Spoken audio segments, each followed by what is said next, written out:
यहाँ पर दूर दृष्टिकोण वाला ये बजट बताया जा रहा है। चर्चा के लिए हमारे साथ खास मेहमान लगातार जुड़े हुए हैं। राहुल बाडिया जी, संजय जैन सिंघाई जी, सुधीर सप्रा जी और डॉक्टर राजाराम त्रिपाठी, तेजकुल पाल सिंह पाली जी, आप सभी हमारे साथ जुड़े हुए हैं। एक बार फिर से स्वागत।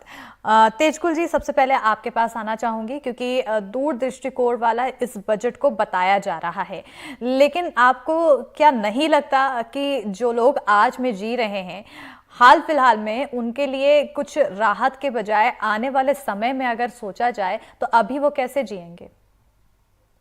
नहीं, आने वाले समय में अगर सब कुछ अच्छा हो जाता है तो बहुत ही अच्छी बात है। पर कल को देखा किसने है? आज आज आज आप सपने दिखा रहे हैं। आज हकीकत में क्या दिया है? आज क्या रिबेट, आज क्या सहूलतें दी हैं, आज हम्म। क्या फायदे दिए हैं, वो ज्यादा महत्व रखता है। हम्म। अब आने वाले समय में क्या मिलेगा उसको किसने देखा है? हम्म। तो मेरा बिल्कुल। तो मकसद ये है कि कोई ऐसा ठोस होना चाहिए कि एकदम आदमी को पता लगे कि हर आदमी के, आम आदमी खुश हो जाए, गृहिणी खुश हो जाए कि भाई बजट के अंदर बहुत अच्छा काम हुआ है, हमारे को ये चीज सस्ती हुई है या ये चीज का भार हमारे पे कम हुआ है। हम्म। ऐसी कोई भी चीज सामने नहीं आई है अभी तक। हम्म। जो भी है प्रिडिक्शन है, सारी प्रिडिक्शंस की हुई हैं कि आगे ये होगा, आगे ये होगा, आगे ये होगा। हम्म। भाई अभी क्या होगा, वर्तमान में क्या होगा, कि इस चीज का खुलासा कहीं भी है किसी बात का? इलेक्ट्रॉनिक आइटम सस्ता किया गया है। जी। इलेक्ट्रॉनिक आइटम सस्ता किया गया है। सोने चांदी में 6% कस्टम ड्यूटी घटाई गई है। इलेक्ट्रॉनिक आइटम्स में क्या, आप आम आदमी की आम जरूरत की चीजें सस्ती करिए ना। हम्म। बिल्कुल। भाई आम आम इलेक्ट्रॉनिक्स में क्या देखेंगे आप? इलेक्ट्रॉनिक में मोबाइल मोबाइल से क्या पेट भर जाएगा क्या? हम्म। और किसी से, टीवी से, फ्रिज से आपका पेट भरेगा? जो जरूरत की चीजें हैं, अनाज है, बच्चों की प्राथमिक पढ़ाई की चीजें हैं, इन हम्म। चीजों के ऊपर इफेक्ट होना चाहिए, जो ताकि एक आम आदमी को इसका फायदा मिल सके। बिल्कुल। राहुल जी, क्योंकि इससे कहा जा रहा है कि ये एक ऐसा बजट है जिस पर महिला पर फोकस किया गया है, युवाओं पर फोकस किया गया है, युवाओं को स्किल्ड बनाने की कोशिश की है ताकि वो आत्मनिर्भर बने, आने वाले समय में अपना व्यापार शुरू करें और 4 लोग को व्यापार में शामिल करें। लेकिन सवाल ये बनता है कि अगर सारे खुद ही व्यापारी बन जाएंगे तो नौकरी कौन करेगा फिर?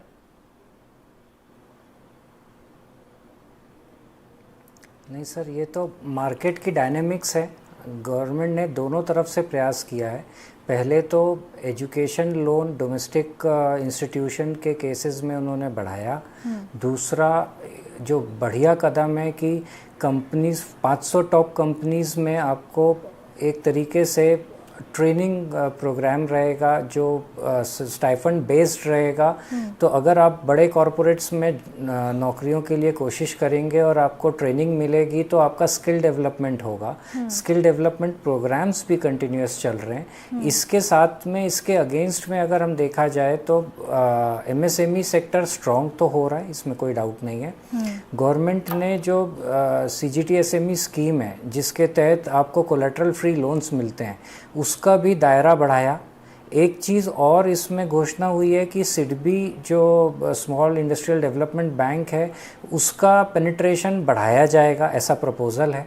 इसके अलावा जो मुद्रा लोन है उसको 10 से 20 लाख को करने का बढ़ाया जा रहा है। तो इसका मतलब ये है कि अगर कोई आदमी बिज़नेस करना चाहे तो उसके लिए इस बजट में ऑप्शंस हैं कि उसको पैसा मिलता है। इंडस्ट्रियल कॉरिडोर या इंडस्ट्रियल हब बनाने की जो बातें हैं वहाँ पे वो जाके आगे बढ़ सकता है। बट और साथ में जो लोगों को एम्प्लॉयमेंट की तरफ जाना है तो कहीं ना कहीं पेंशन प्लान्स या ईपीएफ इसकी तहत उसको आने का भी एंट्री दी जा रही है। तो कोशिशें तो की गई है, ऐसा तो नहीं बोल सकते कि बिल्कुल कोशिश नहीं है, बट ये सब चीज़ों में टाइम लगता है। जैसे आज हम कोई इंडस्ट्री सोचेंगे तो उसके प्लान करके इम्प्लीमेंट करने में 3-4 साल मिनिमम लगता है।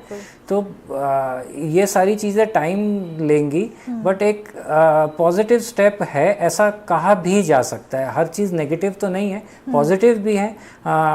युवाओं को अगर कोशिश करना है तो उनको अच्छी बड़े कॉरपोरेट्स में ट्रेनिंग चालू हो जाएगी, जो बहुत बड़ी बात है। एक तरह से कोशिश यहाँ पर की गई है, उसके लिए इंतज़ार ज़रूर करना होगा हर वर्ग को, क्योंकि संजय जी आप अभी खुद ही बताते हुए नजर आए थे कि महिला और युवा पर फोकस किया है, और बीजेपी सरकार 4 जातियों पर फोकस दिखाई देती है, महिला, युवा, गरीब और किसान। गरीबों के लिए आखिर कितना खास ये बजट? देखिए, गरीबों के लिए सोचा गया है क्योंकि सारी जो कल्याणकारी योजना होती है वो गरीबों के लिए ही होती है। और मूल रूप से ये लक्ष्य यही होता है कि दीनदयाल जी के स्वप्न के अनुसार पंक्ति में अंतिम जो व्यक्ति खड़ा है उसके कल्याणकारी को लेकर के योजना हो। लेकिन मैं हमेशा एक बात कहना चाहता हूं कि दूरदृष्टि से लिया बजट इतना दूरदृष्टि ना हो कि उसको निकट का आदमी ही दिखाई देना बंद हो जाए। बिल्कुल, इतना दूरदृष्टि भी होना बड़ा खतरनाक है, क्योंकि जब अगर कहते हैं ना कि का वर्षा जब कृषि सुखाने, जब वो अगर व्यापार मर ही जाएगा, अगर करदाता प्रभावित होकर के वो व्यापार बंद होने की स्थिति में आ जाएगा, या आप उसके सारे साधन बंद कर देंगे, तो वो विकास के दर में कैसे शामिल होगा। और जब होता यह है कि अगर आप किसी ट्यूबवेल से पानी ले रहे हैं और वो अगर लगातार लेते लेते उसको सुखा देंगे तो आगे आप पानी कैसे सींचेंगे। मैं अभी इसको आपके जब अंतराल हुआ तो मैं बजट को ध्यान से पढ़ रहा था, इसमें जो लॉन्ग टर्म कैपिटल गेन के संदर्भ में एक बड़ा विनाशकारी परिवर्तन जो आया है वो ये आया है कि दर तो 20% से 12.5% कर दी गई, लेकिन जो कॉस्ट इन्फ्लेशन इंडेक्स दिया जाता था, जो उसको महंगाई को एड्रेस करने की सुविधा होती थी, वो बंद हो जाएगा। अब अस्मिता जी, आपने एक प्लाट भोपाल में खरीदा था 10 लाख रुपए का और 12 साल बाद वो हो गया 20 लाख रुपए का, तो आपको उसका लाभ मिलना चाहिए, क्योंकि अगर आप 20 लाख का बेच भी रही हैं तो अगर आप वो एफडी में जमा कर लेती हैं तो शायद वो 25 लाख होता। तो इसलिए उस पर कोई गेन तो आपको नहीं हुआ, लेकिन सरकार क्या करेगी, अब 20 लाख पे 12.5% वसूल लेगी। तो ये तो मैंने, आप ऐसा नहीं समझते कि ये उगाही जैसा हो गया। तो अभी बजट को और ध्यान से पढ़ना पड़ेगा। मैं हमेशा से मानता आया हूं कि निर्मला बहन की सबसे बड़ी कमजोरी ये है कि वो एक अच्छी मैनेजर हैं लेकिन एक अच्छी गवर्नर नहीं है। वो उनके जो सहयोगी गण हैं, जो सेक्रेटरीट है, वो इन चीजों को, जो ब्यूरोक्रेट हैं, वो कहीं ना कहीं जाकर के उनके परफॉर्मेंस पर प्रभाव डालते हैं, और वो करदाता से के प्रति उनका दृष्टिकोण बहुत ही निर्मम है। और वो आपको जान करके बड़ा अचरज होगा कि आज तक हमारे कर की पद्धति का मूल मंत्र क्या है पता है आपको? कि कर का मूल दंड है, दंड कर का मूल है, ऐसा वो मान के चलते हैं। अगर वो दंडित करके कर वसूलना चाहते हैं तो कर देने वाला व्यक्ति कैसे खुशमन से देगा। और एक और बात जो मुझे समझ में आई, जैसे कि अभी हमारे व्यापारिक प्रतिनिधि बता रहे थे कि जो चीजें महंगी हुई हैं वो हैं जिनको हमको रोजीना इस्तेमाल करना होता है, लेकिन जो सस्ती हुई है वो लग्जरी आइटम है। अब आप बताइए कि अगर लग्जरी आइटम सस्ता हो जाएगा तो उसके लायक मेरे पास पैसा भी तो हो। मुझे ऐसा लगता है कि जो हमारे अभी वित्त मंत्रालय है उसकी सोच ये है कि लोग निवेश कम करें, खर्च ज्यादा करें। तो वो जो ऐश्वर्य की वस्तुएं हैं वो ज्यादा से ज्यादा उन पे खर्च करें और भविष्य के लिए बचत करना बंद कर दें, क्योंकि बचत की योजनाएं निरंतर घटती जा रही हैं, उन पे दर घटती जा रही है। आप अगर ऐसा सोचते हो कि आपने 50 लाख रुपए इकट्ठे कर लिए और अब आपका बुढ़ापा अच्छा कट जाएगा, बिल्कुल तो संजय जी, इसे इस तरह से माने, क्योंकि कहा जाता है कि जितना ज्यादा पैसा बाहर निकलेगा उतना ज्यादा देश आगे बढ़ेगा। कोरोना के टाइम में यही हुआ था, जब लोग घरों में थे, पैसा नहीं निकलता था, देश पीछे चला गया था। और अब यही योजना सरकार लगातार बना रही है, लोग ज्यादा खर्चा करें, ज्यादा पैसा निकालें, सेविंग्स कम करें तो देश का विकास हो। और जब लास्ट में आंकड़े दिखाए जाते हैं तो देश विकास के पद में होता है, लेकिन आम जनता जो है वो वहीं की वहीं क्या बल्कि और पीछे चली जाती है। जिसका विकास होना वो उसका विनाश हो जाता है। बिल्कुल बिल्कुल, आपकी बातों से बिल्कुल सहमत यहाँ पर राजाराम जी, क्योंकि किसान को लेकर एक दलहन और तिलहन की उत्पादकता, भंडारण बढ़ाने की यहाँ पर बात कही गई है, और मध्य प्रदेश में उसको लेकर काफी ज्यादा ध्यान दिया जाता है। देखिए, दलहन तिलहन को उत्पादन बढ़ाने की बात तो होती है, लेकिन न्यूनतम समर्थन मूल्य पे जब खरीदी की बात आती है तो किसान भटकते नजर आते हैं, सरकारें खरीदती नहीं है। और यहाँ पे पाम ऑयल जो इंपोर्ट करने वाले लोग हैं, आंकड़े उठा के देख लीजिए, हम इंपोर्ट करके बड़े व्यापारियों को फायदा पहुंचा रहे हैं, लेकिन किसानों को जो कि आपके देश को तेल के मामले में आत्मनिर्भर बना सकते हैं, उनको हम मदद नहीं करते। इस बजट की विसंगति पे आपका ध्यान आकर्षित करूंगा। सोना, चांदी और प्लेटिनम जो बहुमूल्य धातुएं हैं, जिसे प्राय आप जानते हैं कि कौन खरीदता है। आम किसान तो खरीद नहीं पाता, सवाल ही नहीं उठता। जो कर्जे में डूबा है कहाँ खरीदेगा। तो उस पे जो है 15% ड्यूटी थी पहले, जिसपे 10% कस्टम बेसिक ड्यूटी और 5% एग्रो इंफ्रा सेस लगता था। अब आप उसको कस्टम ड्यूटी घटा दिए, 7.5% कर दे रहे हैं। मेरे ख्याल से एग्रो इंफ्रा सेस भी हटा दिया होगा या नहीं हटाया, और विस्तार से पढ़ने पर पता चलेगा। लेकिन प्रथम दृष्टिया घोषणा भी की कि उन्होंने सोने चांदी की कीमत पे कस्टम ड्यूटी घटा दी। दूसरी तरफ अमोनियम नाइट्रेट, जो कि बेहद जरूरी मतलब आपका उर्वरक है, सीधा सीधा किसानों से जुड़ा है, इसका परसेंटेज आप बढ़ा देते हो 10 से 25%। कहीं लिखा है, कहीं 7.5 से 15% लिखा हुआ है। दो अलग अलग वेबसाइट पे मैं देख रहा था अभी। तो अब आप खाद के इंपोर्ट पे तो आप इंपोर्ट ड्यूटी बढ़ा दे रहे हो। जानते हो किसान तो झक मार के खाद खरीदेगा ही, उसकी जेब हल्की की जाए। ठीक है, एक तरफ आप सब्सिडी देते हो, ठीक है, एक तरफ आप खाद की सब्सिडी की बात करते हो, दूसरी तरफ आप खुद ही यही सरकार उस पर टैक्स लगा रही है, जरा सोचिए, इंपोर्ट पे। तो इसका भार किसान के जेब पे पड़ेगा। तो मेरा मानना है, जब एक साधारण अर्थशास्त्र का छात्र मेरे जैसा किसान इस बात को समझ रहा है कि सर एक तरफ उस पर ड्यूटी लगा रहे हो, फिर सब्सिडी दे रहे हो, तो क्या औचित्य है। इसलिए मैं कह रहा हूं कि खेती का जो बजट है, इनको अलग से पेश करना चाहिए, तभी फोकस पे चीजें आएंगी। खेती एक खेती मात्र नहीं है। एग्रीकल्चर एंड एलाइड एक्टिविटी जो है, बहुत करीब 26 अलग अलग उद्यम आते हैं। मोती पालन से लेके बकरी पालन, गौ पालन, प्रोसेसिंग, डेयरी उत्पाद, मुर्गी पालन, एक बहुत बड़ा सेक्टर है। और ये मेरा मानना है, एसएमई हो वो भी इसी पे बेस्ड रहेगा। आप युवाओं और महिलाओं पे जोर दिया गया। अरे भैया, 70% महिलाएं जो है रूरल एरिया की, वो खेती से जुड़ी हुई है। आप उन पे फोकस नहीं करेंगे तो कैसे काम बढ़ेगा। आप केवल बात करेंगे, उनका नाम लेने से तो उनका विकास नहीं हो जाएगा ना। उनके विकास के लिए आपको गांव की ओर लौटना होगा, खेतों की ओर लौटना होगा, क्योंकि देश के विकास का रास्ता खेतों से गुजरता है। यह आपको समझना होगा। कोई सेक्टर ऐसा नहीं है, मैं इस बात से बात खत्म करूंगा, कोई आपका इंडस्ट्रियल हब, कोई स्टेट, कोई बड़ी कंपनी, किसी की इतनी औकात नहीं है कि 54 करोड़ लोगों को रोजगार दी। और सर्विस सेक्टर आपका ऑलमोस्ट सेचुरेशन पे है, उसमें कितने जोमेटो और स्विगी के सप्लाई में कितने और युवा नए आएंगे, कितने नए सैलून खुलेंगे। जो आप बात कर रहे हैं कि मुद्रा लोन से बड़ी क्रांति आ जाएगी, रोजगार बढ़ जाएगा, 10 साल का आंकड़ा मेरे पास सामने मौजूद है। तो मैं कहना चाहूंगा कि अगर आपको मजबूत करना है तो गांव की ओर रुख करना पड़ेगा आपका। और यह बजट गांव और किसान की ओर देखता हुआ नजर मुझे नहीं आता। बिल्कुल। तो किसान खुश नहीं है, मिडिल क्लास वर्ग के लोग खुश नहीं है, गरीब लोगों के लिए सोचा गया क्रांतिकारी योजना बनाई गई, लेकिन गरीबों का कहना यह है कि योजनाएं बनती हैं पर उसका लाभ लेने के लिए लाइनों में, बड़ी लंबी लाइनों में खड़े रहना पड़ता है।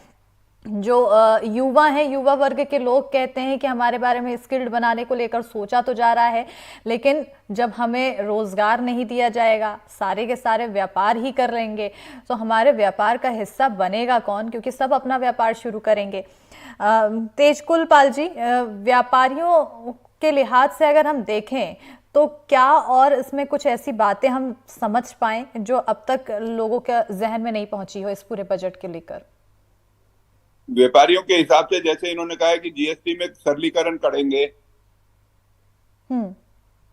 जीएसटी का सरलीकरण करेंगे। जीएसटी के क्या, जब से बना है कानून, हजारों बार तो उसको बदला जा चुका है, उसके अंदर रोज ना कुछ तब्दीली की जाती है। अब और कितना सरलीकरण, कब तक, कितना समय चाहिए? 8 साल 7 साल तो हो गए हैं जीएसटी को लगते हुए, सरलीकरण कब होगा?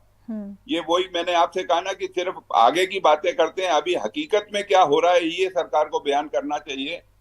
और व्यापारियों के लिए किस चीज के, व्यापारी को उपेक्षित था कि व्यापारी के कि ये चीज पे टैक्स की कमी आएगी, इस चीज में टैक्स की कमी आएगी, किसी भी चीज में अगर कमी आती है थोड़ी बहुत तो व्यापार करना आसान हो जाता है। हर चीज में महंगाई इतनी बढ़ रही है, आदमी का टर्नओवर इतना बढ़ा जा रहा है, प्रॉफिट उसी रेशियो में कम हो रहा है।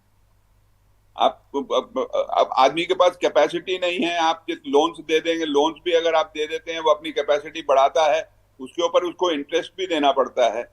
तो जो मेन है, इनको कर्व करना चाहिए कि कहीं ना कहीं अंकुश लगे महंगाई पे। आप सब इतने मुअज्जिज लोग बैठे हुए हैं, आप बताइए कोई ऐसा मुद्दा लिया गया है कि किससे महंगाई रोकी जा सके? आप योजनाएं बनाएं, आप आगे की बातें करें, अभी हकीकत में कुछ ऐसा करें कि महंगाई कैसे कम से कम रुक जाए, कम ना हो, रुक तो जाए, या तो दिन पर दिन निरंतर बढ़ती जा रही है। बिल्कुल। राहुल जी से मैं ये समझना चाहूंगी, क्योंकि राहुल जी जैसा कि आप बार बार बता रहे हैं कि ये बजट अच्छा है, आने वाले समय में इसका बहुत अच्छा प्रभाव देखने को मिलेगा, लेकिन वही हर किसी का यही कहना है कि अगर हमें आज के समय में इससे राहत नहीं मिलेगी, आने वाले समय में हम हैं नहीं हैं, हमें इससे क्या फ़र्क पड़ेगा। लेकिन अगर फिलहाल की हम इन्फ्लेशन की स्थिति देखें, वो भी लगातार बढ़ती जा रही है, टैक्स बढ़ गए हैं, महंगाई तो बढ़ रही है और टैक्स बढ़ रहे हैं, साथ ही साथ लोगों को आमद जो है वो बहुत कम होती जा रही है। आखिर इस महंगाई को कंट्रोल कैसे किया जा सके, आम आदमी ज़िंदगी सरल तरीके से कैसे जी सके, कितना लोन लेगा आखिर? आप सबकी बात तो बिल्कुल सही है कि आम आदमी का बोझ बढ़ता जा रहा है, लेकिन अगर हमको इन्फ्लेशन को कंट्रोल करना है तो इसी बजट में अगर हम कुछ पॉजिटिव ढूंढने की कोशिश करें तो ये है कि नई पैदावार वैरायटी लाई जा रही है एग्रीकल्चर में, जिसमें यील्ड क्रॉप की बढ़े। यील्ड अगर बढ़ेगी, सप्लाई साइड बढ़ेगा, जब भी सप्लाई बढ़ता है तो प्राइसेस कम आती हैं। एक ये बेसिक है। अगर हम मैन्युफैक्चरिंग की बात करें तो नया इंडस्ट्रियल कॉरिडोर या फिर एमएसएमई की स्ट्रेंथनिंग इम्प्रूव होगी तो डेफिनेटली प्रोडक्शन बढ़ेगा, तो इन्फ्लेशन शायद कंट्रोल में आ सकता है। एक पॉजिटिव बात और दिखी थी इस बजट में कि जैसे एनसीएलटी की ब्रांचेस एक्सपैंड करना और उसका कवरेज बढ़ाने की बात है। अगर कंपनीज जिसने बड़ा कर्ज लिया हुआ है और अटक गया है, जिसके कारण रोटेशन ऑफ फंड्स अटकने के बाद अगर वो पैसा रिलीज़ होता है मैकेनिज़्म के थ्रू, तो देश में जो प्रोडक्टिविटी है वो इम्प्रूव होगी। तो इस तरीके से लॉन्ग टर्म प्रोसेस है। हाँ, गवर्नमेंट को ड्यूअल एज्ड है ये। अगर गवर्नमेंट स्पेंडिंग रोकती है तो इकोनॉमिक ग्रोथ रुकती है, अगर स्पेंडिंग कम करेगी तो हमारे यहाँ रोज़गार पैदा होना और कम हो जाएगा। तो ये स्टेप्स धीरे धीरे चेंजेस आएंगे, एकदम से चेंज नहीं आएगा। हाँ, ये ज़रूर है कि आम आदमी के पास जो पैसा मिलना चाहिए वो कुछ मिल नहीं रहा है, तो इमीडिएट उसको राहत नहीं है, ना टैक्स स्लैब्स के कारण, ना महंगाई में कमी के कारण। बट लॉन्ग टर्म में अगर वो देश में जो पॉलिसी की नीयत है, अगर वो प्रैक्टिकली पेपर के बजाय एक्चुअल में आ जाए, तो हम लोग सब सोच सकते हैं कि जो हमारे प्रधानमंत्री जी का सपना है कि भारत एक बहुत थर्ड मोस्ट डेवलपिंग नेशन बन जाए, उस तरफ बढ़ जाएंगे आगे। बट जो पॉलिसीज़ हैं वो एक्चुअल में इम्प्लीमेंट हो और वो भी जल्द से जल्द, बातें सिर्फ बातों में ना रह जाए, वो फील्ड में आए। बिल्कुल, कहीं ना कहीं जो पॉलिसीज लाई जा रही है उसे धरातल पर जितनी जल्दी उतारा जाएगा उतना ही फायदा होता हुआ दिखाई देगा। तेजकुल जी, क्योंकि आप भोपाल का, मध्य प्रदेश का जिक्र करते हुए नजर आ रहे थे, ऐसे में एक यहाँ पर शुरुआत जब हुई बजट की, तो शुरुआत में ही बिहार के लिए तोहफे पर तोहफे, आंध्र प्रदेश के लिए तोहफे पे तोहफे चले गए। क्या नहीं लगता कि बिहार और आंध्र प्रदेश पर फोकस के अलावा मध्य प्रदेश पर भी जोर देना चाहिए, छत्तीसगढ़ पर भी जोर देना चाहिए, अन्य राज्यों पर भी? क्या सिर्फ नीतीश बाबू के प्रेशर से आकर सिर्फ बिहार और आंध्र के बारे में ही सोचा जाएगा?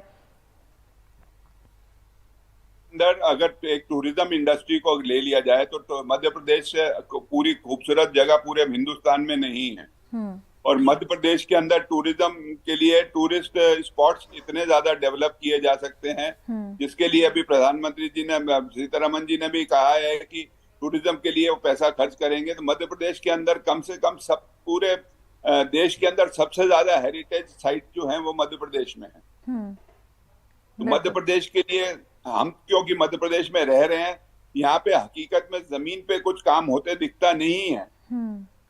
टूरिज्म के अलावा और कहाँ पर फोकस किया जा सकता है मध्य प्रदेश में? क्योंकि कुछ समय से हम देख रहे हैं सरकार की भी तरफ से इन्वेस्टर्स को अपनी ओर आकर्षित करने की कोशिश की जा रही है अलग अलग क्षेत्रों में। तो टूरिज्म के अलावा और हम कहाँ फोकस देख सकते हैं मध्य प्रदेश में? टूरिज्म के अलावा एग्रो बेस्ड इंडस्ट्रीज यहाँ बहुत लग सकती हैं। एग्रो बेस्ड इंडस्ट्रीज लग सकती हैं, फूड प्रोसेसिंग यूनिट्स लग सकते हैं, यहाँ पे यहाँ की मिट्टी बहुत उपजाऊ है, खनिज मिट्टी है, यहाँ का फसल बहुत है। यहाँ पे मध्य प्रदेश के अंदर का दलहन, हर तरीके का दलहन होता है, धान से लेके चावल से, धान से लेके गेहूं से लेके सारे दलहन जितने हैं सारे मध्य प्रदेश में अपार होते हैं। और यहाँ पे एक अभी मीट हुई थी जबलपुर में हरा मटर पूरे हिंदुस्तान में जाता है। वहां पे भी अगर जबलपुर जैसे शहर में फूड प्रोसेसिंग का यूनिट लग के अगर मटर को प्रोसेसिंग अगर लार्ज स्केल पे शुरू की जाए, इस तरीके से बहुत सारे चीजें हैं मध्य प्रदेश में जिससे गांवों का भी विकास होगा। बिल्कुल। और मतलब शहरों में तो लोगों की तरक्की हो ही रही है, लोगों को, सरकार को गांव की तरफ भी देखना चाहिए कि वहां के लोगों का भी स्तर ऊपर होगा। तो मेरी अपेक्षा है सरकार से कि मध्य प्रदेश के अंदर जरा ध्यान करके इसको एग्रो की फील्ड के अंदर और टूरिज्म की फील्ड के अंदर, इसके अंदर अपार स्कोप है जिसका गवर्नमेंट भरपूर उसको एक्सपोज कर सकती है। बिल्कुल। संजय जी, क्योंकि जैसा कि देखते जा रहे बजट के और कौन कौन से अच्छे टर्म हैं, इसमें एक फर्स्ट टाइम एम्प्लॉयज के लिए भी कहीं ना कहीं प्रोत्साहन मिलने की बात कही जा रही है। 30 लाख युवाओं को इससे फायदा होने की बात कही जा रही है। जी, इसके अलावा भी बहुत सारी, ये बजट ऐसा नहीं है कि बिल्कुल बहुत ही खराब बजट है, बजट बहुत अच्छा है। लेकिन सवाल इस बात का है कि जब कोई वित्त मंत्री खड़ा होता है वो भी जुलाई के माह में, तो उसको ये ध्यान रखना है कि इसको मार्च के अंदर अंदर क्या चीजें इंप्लीमेंट हो सकती है, क्या नहीं हो सकती, नंबर 1। नंबर 2, जो चीजें उनको प्राथमिकता तय होती हैं, आप स्वयं गृहिणी हैं, अगर आपने के अभी लंच का टाइम हो रहा है तो आप डिनर की चर्चा करके क्या किसी को खुश कर सकती हैं क्या? वो तो तय ये करेगा कि भाई दोपहर में खिलाने क्या वाले हो, शाम को आप मटर पनीर बनाने वाले हो, बड़ी अच्छी बात है, लेकिन क्या दोपहर में आप भूखा रखने वाले हो? सवाल इस बात का है कि आप तात्कालिक रूप में क्या उपाय कर रहे हैं। तो उसके लिए अब क्या है, आप ये समय चला गया कि समीक्षा हो। अब 10 साल इस सरकार ने इस देश को समझ लिया और लोग ने इस सरकार को समझ लिया। अब समय है इम्प्लीमेंटेशन का। समीक्षा खेलना सरकार बंद करे और इम्प्लीमेंटेशन चालू करे। एक बहुत अच्छी बात जो मैंने नोट की है, जो मैं ढूंढ ये रहा था कि आलोचना तो बड़ी सरल है, अच्छा क्या है, तो एक अच्छाई जो मुझे दिखी, जिसका मैं एक करदाता, चूंकि मैं करदाताओं का प्रतिनिधि हूँ, करदाता भारती हमारा यही काम करती है। हमने एक चीज जो अच्छी देखी, जो हम जिसकी मांग कर रहे थे कि स्टाम्प ड्यूटी का रेशनलाइजेशन हो। होता ही है कि हर राज्य अपनी स्टाम्प ड्यूटी अलग करता है। मध्य प्रदेश में हम एक स्टाम्प ड्यूटी देते हैं, महाराष्ट्र में दूसरी देते हैं, उत्तर प्रदेश में तीसरी देते हैं। होता यह है कि जिस राज्य में स्टाम्प ड्यूटी का फायदा होता है वहां विचलन होता है। हम बराबर ये मांग कर रहे थे कि स्टाम्प ड्यूटी, उतना जमीन का रेट नहीं बढ़ता जितनी आप स्टाम्प ड्यूटी बढ़ा देते हो। जमीन वहां 10 लाख की बढ़ती है, स्टाम्प ड्यूटी आप 50 लाख की मांगते हो। तो गवर्नमेंट ने एक बहुत अच्छी बात की है कि उन्होंने सरकार से अपेक्षा की है कि स्टाम्प ड्यूटी का रैशनलाइजेशन किया जाए, और उसके लिए उन्होंने एक फंड भी बनाया है। लेकिन सवाल इस बात का है कि मैंने वही कहा कि दोपहर में के खाने के समय आप रात के खाने की बात मत करो। जिन राज्यों में भारतीय जनता पार्टी की सरकार है, क्या वहां पर वो तात्कालिक रूप से स्टाम्प ड्यूटी में कोई छूट देने वाली है क्या, या बदलने वाली है क्या? वरना लेक्चर देने से काम नहीं होगा। आपकी नीयत बिल्कुल। समय मेरे पास बहुत कम बचा हुआ है, एक छोटा सा रिएक्शन राजाराम जी आपसे लेना चाहूंगी। क्या किसान आने वाले समय में फिर से आंदोलनरत होगा, या फिर अब इसी से संतुष्ट होकर बैठ जाएगा? छोटा सा रिएक्शन, बहुत कम समय। देखिए, हम लोग इस बजट की ओर बड़ी आशा भरी नजर से देख रहे थे। हमें उम्मीद थी कि एमएसपी गारंटी कानून सरकार लाएगी, जिसका 1 रुपया खर्चा भी नहीं पड़ता। लेकिन अब किसानों के पास आंदोलन के अलावा कोई रास्ता इन्होंने छोड़ा नहीं है। मेरा मानना है सरकार अभी भी किसानों के साथ बैठ के बीच का रास्ता निकाल सकती है।